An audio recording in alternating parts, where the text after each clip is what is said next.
Now something we get very commonly here at Penguin Point, we hear it from the crowd all the time, are these the baby penguins? Is this as big as they get? It is as big as they get. All of these guys are adult birds or considered fully grown birds. Our youngest bird is about 6 months of age, and our oldest bird is 17 years of age, but they are all the same size. So there is 18 species of penguin that you can find throughout the world, and a lot of them are local to the Antarctic and subantarctic waters, and that's generally where you find your larger species of penguin.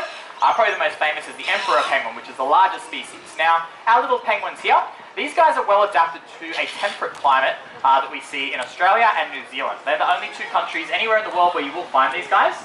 So in Australia, you will find these guys on the southern third of our coastline, including down to Tasmania.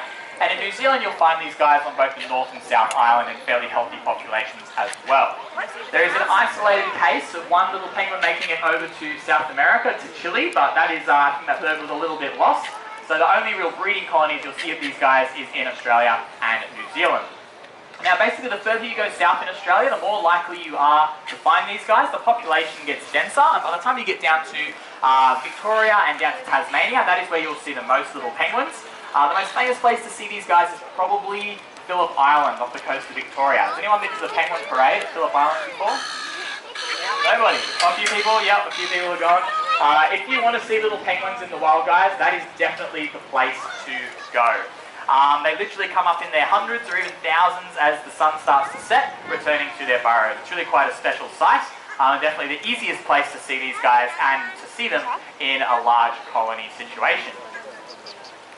Now, little penguins, of course, are very well adapted to the marine environment. So you can see that these guys have not got the ability to fly. They have flippers rather than wings. Some of our guys think they can still fly. There's a flap over there, periwinkle. But these guys, they do use their flippers to propel themselves through the water. And that is where these guys are at their best and where they're the most agile. On land, they are quite good at getting around on land, and they are quite good at climbing up onto rocky cliffs and outcrops and up the dunes of the beach, but they are quite slow at doing this, and it can be a little bit of intensive work for them. But on the whole, these guys are more at home in the water. Now, the reason they go in the water, of course, is because that is where their food is. That is where they go to do most of their hunting. Now, an adaptation these guys also have for life out in the ocean is their colour. These guys have a few different names: the blue penguin, the little penguin, the fairy penguin, but the blue penguin is one of my favourite names because it very accurately describes that beautiful navy blue colour that you will see on their back. Now, this blue colour on top and white underneath, or more specifically dark on top and pale underneath, is what we call counter shading. Now, counter shading, guys, is a form of camouflage that these guys have out in the oceans. And if you think about marine animals, our dolphins, sharks, rays, turtles, humpback whales, a whole range of species have the same colour where they're dark on top and pale underneath. With our little penguins, as they come past, you'll notice it's all down their body. Even their little feet on the bottoms there, they're black, and on the tops of their feet, they're a pale pink colour. Now, our penguins may not look particularly camouflaged here at Penguin Point in our very pale coloured pool, but if you can imagine these guys are out in the ocean, and there's a predator looking for a little penguin for lunch. They're looking down on that little penguin. That dark back blends with the sea floor below, and if they're looking up at that little penguin, that white underbelly blends into the sunlight coming through the surface of the water. So essentially it breaks up their outline and helps them to camouflage out in the ocean. The most famous example is great white sharks, because they sneak up on their prey using a similar method of camouflage. But you'll actually see it in all sorts of marine animals, even the little pilchards that we're feeding our penguins today.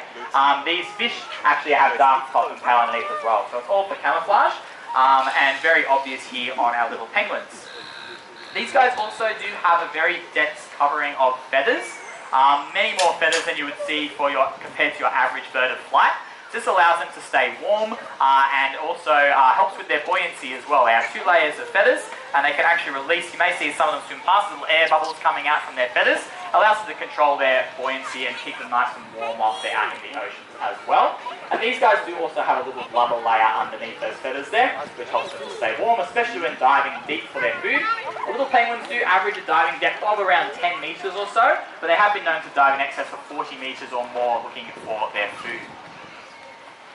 Now, you will also notice that Penguin Point is one of our more colourful exhibits here at SeaWorld, with the majority of the penguins having tags on their flippers. Now, these tags, guys, these are for identification. They allow us to tell the penguins apart at a quick glance. So we do get very good at knowing these guys, different physical and behavioural characteristics they do have that allow us to tell them apart.